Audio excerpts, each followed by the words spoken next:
Good evening, I'm Tomas Guevara, and this is the channel, Rewriting the Reality. Subscribe now to expand your knowledge.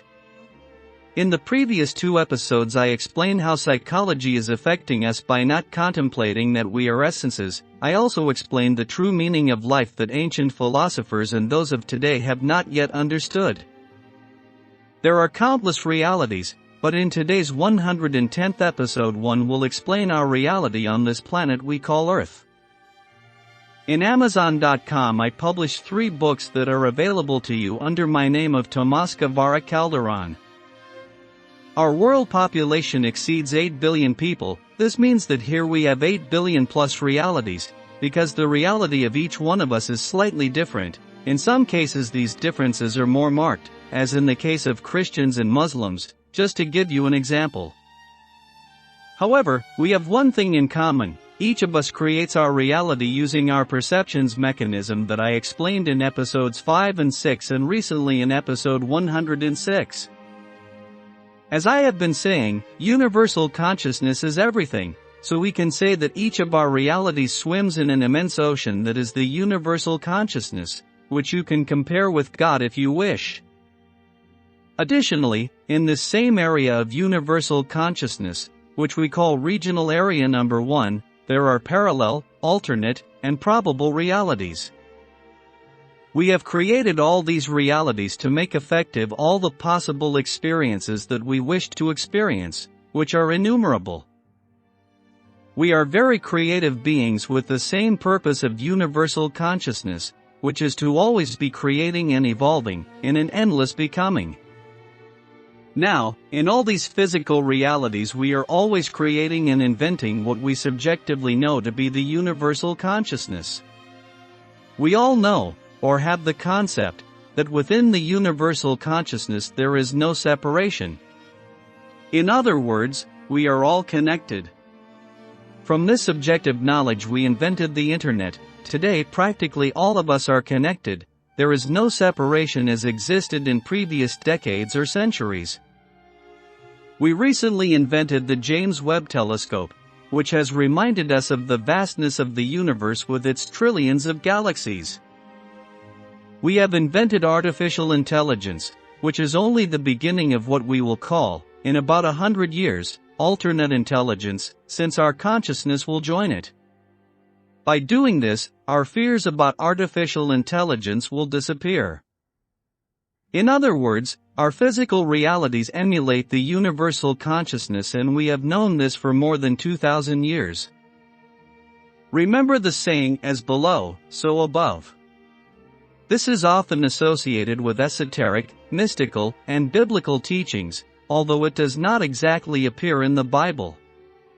However, there are biblical passages that may have influenced the underlying concept. Let me share some of them. Matthew 6 verse 10, in the Lord's Prayer, Jesus says, "Thy kingdom come, thy will be done on earth as it is in heaven." This verse suggests aligning earthly actions with heavenly principles, implying a correspondence between the two realms. Ecclesiastes 3 verse 1, there is a season for everything, and a time for every purpose under heaven. This verse implies divine order and purpose, indicating a connection between heavenly and earthly affairs. Psalm 135 verse 6, whatever the Lord wished, he did in heaven and on earth, in the seas and in all the depths.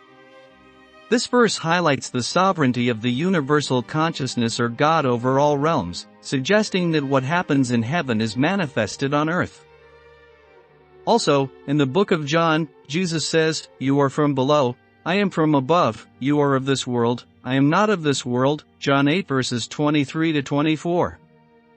Here, too, the connection between heaven and earth is reflected.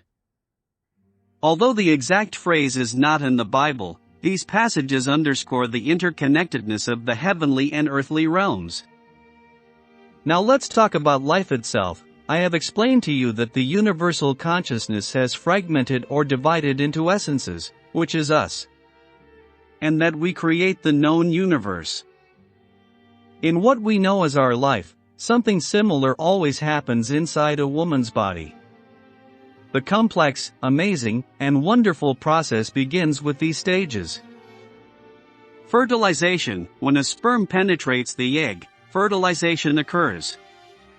This gives rise to the zygote, which is the first fertilized cell.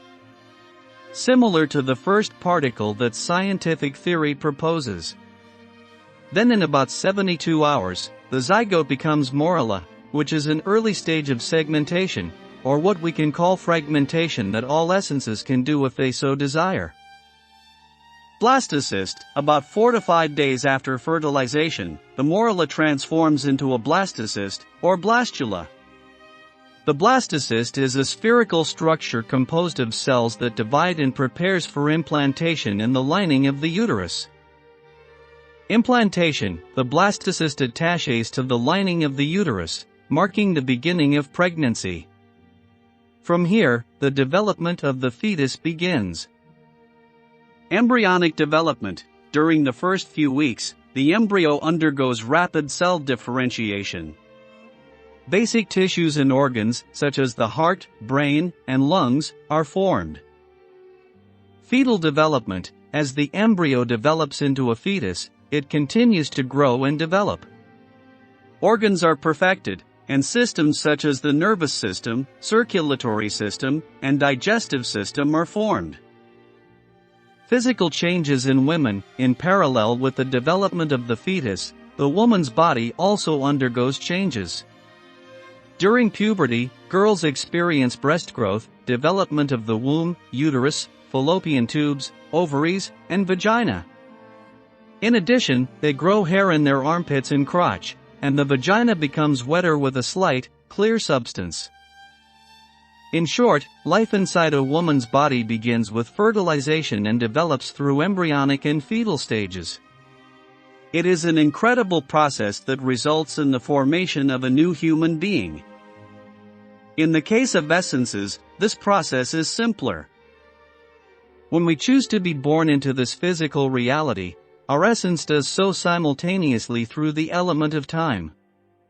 This process is like watching the explosion of our Christmas sparklers, and from this subjective knowledge was born the Big Bang Theory.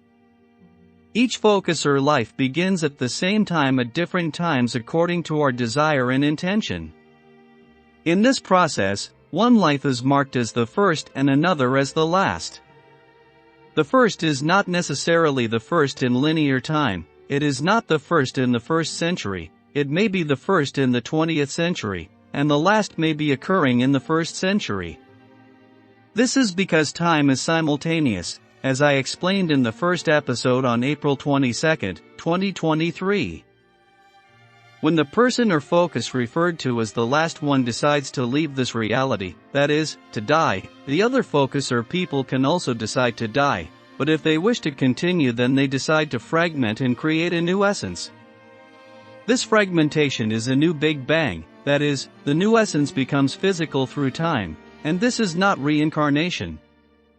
Reincarnation involves the use of a new body for an old soul, and let me tell you, we are not used souls or second-hand bodies. Every life is new, every essence is unique, it is not second-hand or used. Now let me touch on another topic that is possibly going to take a whole episode. We are quantum beings, each of us has hundreds, if not thousands of aspects. The number is defined by each of us. Each aspect is a designated conductor for our physical body. Most of us don't notice when this so-called designated driver changes, but people close to us always notice. They tell us how you've changed, what you've done. Examples. A person can be shy, submissive, and to some degree fearful, and suddenly a particular situation causes that person to change.